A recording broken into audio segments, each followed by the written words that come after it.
Assalamualaikum, salam Malaysia Madani. Kanta 744 mendahului berita. Dimulakan dengan rangkuman berita utama dalam segmen Esensi. Perdana Menteri memberi jaminan soal pelarasan gaji golongan profesion teknikal dalam perkhidmatan awam akan diberi keutamaan dalam kajian sistem saraan perkhidmatan awam. Sehubungan itu, beliau meminta badan profesional dalam profesion itu supaya mengemukakan input munasabah dalam soal pelarasan gaji menerusi SSPA. Sektor agri-komoditi negara diminta mempergiatkan pelbagai inisiatif bagi mendepani ketidaktentuan pasaran dunia tahun hadapan. Timbalan Perdana Menteri berkata, perkara itu penting bagi Malaysia untuk mengekalkan momentum agar komoditi yang dihasilkan dapat bersaing di pasaran dunia. Malah, pihaknya akan berbincang dari semua sudut untuk mencari jalan bagi meningkatkan pengeluaran rangkaian produktiviti produk hiliran dengan lebih berkualiti. Kementerian Pengangkutan akan meneruskan pemberian subsidi bagi membolehkan perkhidmatan udara luar bandar RAS terus dinikmati oleh penduduk di pedalaman Sabah dan Sarawak. Kerajaan memperuntukkan subsidi tahunan sebanyak RM209 juta bagi menampung kos operasi dan sewa pajakan pesawat untuk perkhidmatan tersebut. Sementara itu, MOT sedang meneliti mekanisme membolehkan sejumlah subsidi diberi bagi memastikan kadar harga tiket penerbangan dari Semenanjung ke Sabah dan Sarawak dapat dikawal atau dikurangkan untuk beberapa hari sebelum sesuatu perayaan. Kementerian Komunikasi dan Digital akan menganjurkan program setahun bersama Kerajaan Madani bermula 8 hingga 10 Disember ini di perkarangan Stadium Bukit Jalil. Ia akan menjadi platform terbaik bagi rakyat untuk memahami segala pelaksanaan dasar, inisiatif serta pencapaian kerajaan perpaduan. Program itu turut menawarkan informasi secara terus kepada rakyat mengenai perkara berkenaan melalui reruai pelbagai kementerian. Sementara itu, orang ramai berpeluang menikmati tawaran pengurangan saman trafik sehingga 50% pada program setahun bersama Kerajaan Madani. Antara tarikan lain sepanjang 3 hari program adalah jualan Mega Madani, tayangan filem, larian Ria Madani, Forum Perdana Ehwal Islam dan cabutan bertuah. Liputan 5G di Malaysia dijangka akan mencapai 80% dalam masa terdekat. Setakat 31 Oktober lalu, liputan 5G telah mencapai 73% di kawasan berpenduduk. Menteri Komunikasi dan Digital menyatakan pembentukan entiti kedua yang akan menyediakan rangkaian 5G juga akan turut diumumkan pada awal tahun hadapan bagi menyediakan perkhidmatan terbaik untuk dimanfaatkan oleh rakyat. Yang di-Pertuan Agong dan Raja Pemaisuri Agong pulang ke tanah air setelah menamatkan lawatan khas ke Emirat Arab Bersatu UAE. Pesawat khas yang membawa Seri Paduka Berdua dan delegasi selamat mendarat di lapangan terbang Sultan Abdul Aziz Shah Subang pada 9.30 pagi tadi. Lawatan khas 6 hari itu sempena persidangan ke-28 pihak-pihak konvensyen Rangka Kerja Pertubuhan Bangsa-Bangsa Bersatu mengenai perubahan iklim di Expo City Dubai. Seorang warga asing direman 7 hari bagi membantu siasatan berkaitan kes penemuan mayat di dalam kolah bilik mandi di sebuah rumah di Pelabuhan Kelang 2 hari lepas. Magistrate Amirul Ashraf Abdul Rashid membenarkan reman bermula hari ini sehingga 11 Disember. Polis masih mengesan 2 lelaki warga asing iaitu yang merupakan penyewa di rumah berkenaan sebelum ini yang dipercayai terlibat dalam kes berkenaan. 3 lelaki berusia 26 hingga 28 tahun ditangkap di 2 lokasi berasingan di sekitar Johor Bahru. Mereka dipercayai terlibat dalam pergaduhan sekumpulan individu bersenjata tajam. Ketua Polis Daerah Johor Bahru Selatan berkata pihaknya mengesan video tular yang dimuat naik pemilik akaun Johor yang memaparkan kejadian berkenaan berlaku kira-kira pukul 12.45 malam. Beberapa lagi suspek masih dikesan dan punca kejadian masih dalam siasatan. 8 individu cedera ringan selepas bas FRU PDRM terbabas ketika dalam perjalanan dari Ceras ke Seremban. Bas dinaiki 16 anggota itu dimaklumkan cuba mengelak daripada merempuh lori yang mengubah haluan secara tiba-tiba. Ketua Polis Daerah Nilai memaklumkan situasi itu mengakibatkan bas FRU hilang kawalan dan melanggar tembok pembahagi Plaza Tol. Kesemua yang cedera dirawat di Hospital Tuanku Jaafar, Seremban. Seorang pengarah syarikat ditahan bagi membantu siasatan berhubung kes penipuan pelaburan berjumlah lebih 11 juta ringgit. Lelaki berusia 57 tahun itu ditahan ketika hadir memberi keterangan di IPD Kota Star. Individu berkenaan merupakan pengarah sebuah syarikat pelaburan yang dipercayai memiliki 9 cawangan. Modus operandi syarikat itu adalah melalui pelaburan berasaskan pembangunan hartanah serta aset dan pengurusan liabiliti dengan mendakwa memiliki 10 projek dijalankan. Orang ramai diminta waspada berhubung pendaftaran e-Madani bagi mengelakkan daripada menjadi mangsa penipuan. Polis turut mengingatkan orang ramai agar tidak menekan sebarang pautan daripada mana-mana iklan atau email serta jangan menggunakan orang tengah sebagai pendaftar bagi akaun e-dompet. Media hari ini melaporkan pengguna media sosial mula menawarkan perkhidmatan penebusan tunai atau pemindahan kredit e-Madani menerusi pelbagai media sosial. Maritim Malaysia, Zon Maritim Tanjung Sedili menahan 3 buah kapal pengangkut dipercayai bersauh tanpa kebenaran di perairan Johor Timur. Ketiga-tiga nahoda gagal mengemukakan dokumen kebenaran bersauh di perairan negara. Kes disiasat mengikut Seksyen 491B-1-L Ordinan Perkapalan Saudagar 1951. Penahanan itu merupakan kes ke-86 tahun ini melibatkan kesalahan bersauh tanpa kebenaran pengarah laut Malaysia. Seorang wanita tempatan disyaki dalang sindiket pemalsuan pasport ditahan Jabatan Imigresen di Taman Nusa Bestari, Johor Bahru. Turut ditahan dalam ops serkat berkenaan seorang lelaki warga negara Cina disyaki orang tengah sindiket. Pengarah Jabatan Imigresen Negeri Johor berkata, tangkapan wanita berusia 47 tahun dan lelaki 34 tahun itu susulan risikan yang dijalankan selama 2 minggu. Sindiket itu dipercayai aktif sejak 3 bulan lalu. Lebih 2,000 unit kediaman yang tidak terjual di Perak merupakan majoriti rumah berharga RM200,000 ke atas. Kediaman jenis pangsapuri dan kondominium merekodkan unit tidak terjual tertinggi di negeri berkenaan.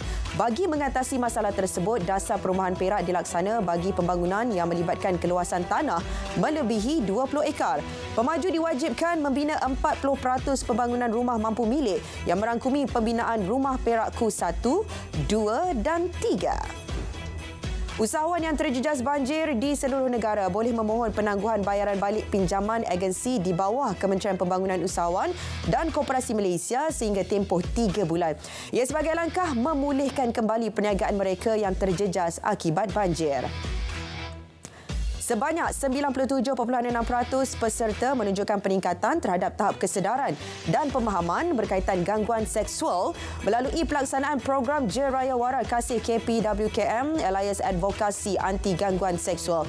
KPWKM turut mengedarkan soal selidik kepada orang ramai yang hadir untuk menilai tahap kefahaman dan kesedaran mengenai gangguan seksual. Program dilaksanakan di 14 buah negeri melibatkan lebih 19,000 orang peserta dari pelbagai lapisan masyarakat.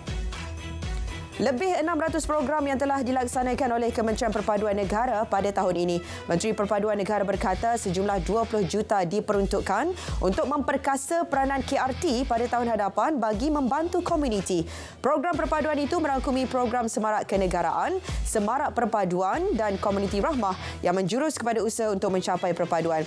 KPN memberi tumpuan kepada kesejahteraan dan kebudayaan selaras dengan konsep Malaysia Madani.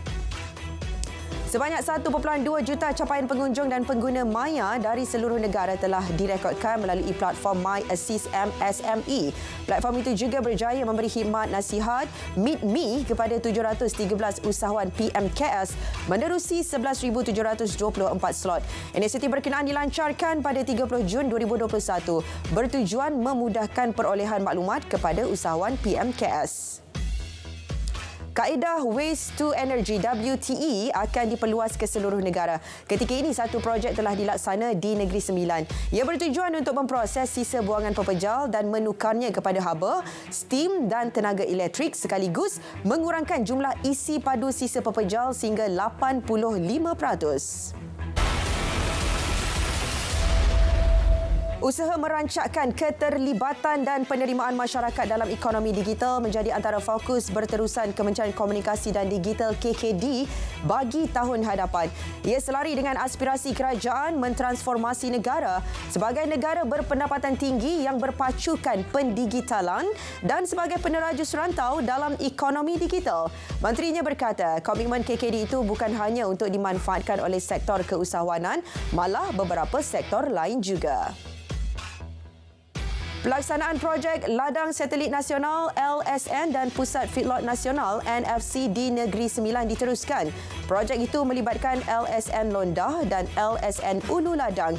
Kedua-duanya dibina di atas tanah Rizab Padang Ragut di bawah seliaan Jabatan Perkhidmatan Veterinar Negeri. Ia dibangunkan di tanah seluas 128 hektar dan 40 hektar.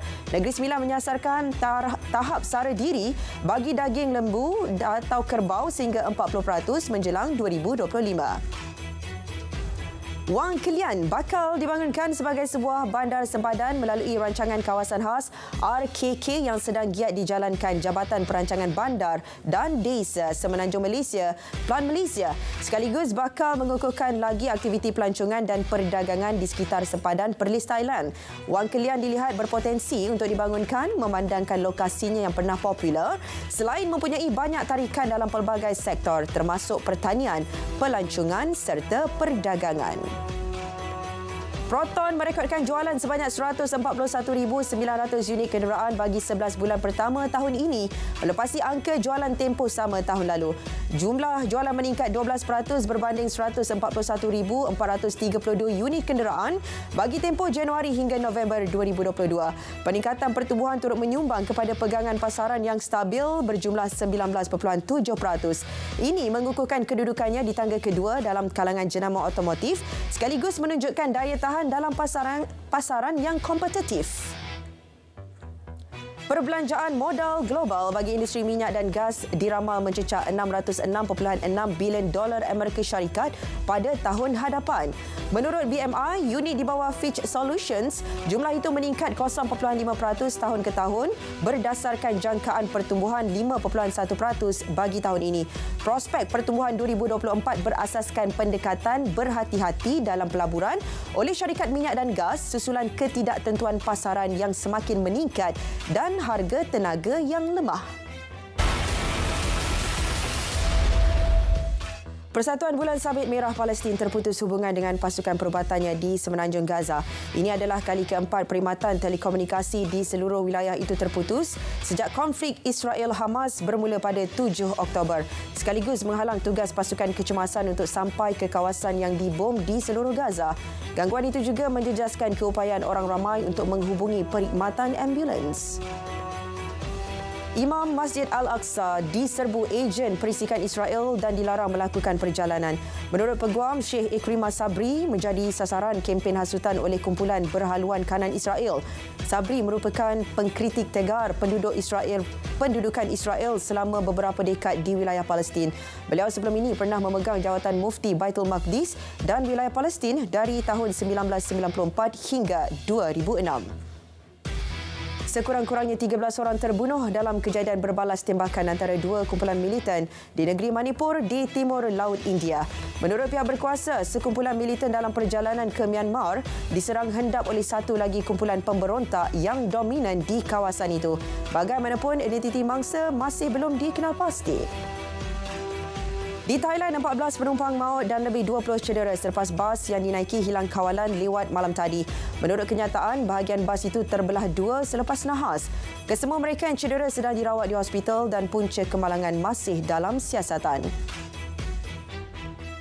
68 orang maut dan 116 penduduk cedera dalam kejadian tanah runtuh di utara Tanzania berikutan hujan lebat sejak Sabtu lalu. Sepasukan 350 pakar penyelamat daripada tentera dikerah untuk menyelamatkan mangsa lain. Bandar Katesh yang terletak di kaki gunung itu antara kawasan yang terjejas teruk. Presiden Tanzania berkata kerajaan akan menanggung kos pengebumian mangsa. Kanta 744 berakhir di sini. Dari sungai ke segarah Palestin pasti merdeka. Malaysia Madani tekad perpaduan penuhi harapan.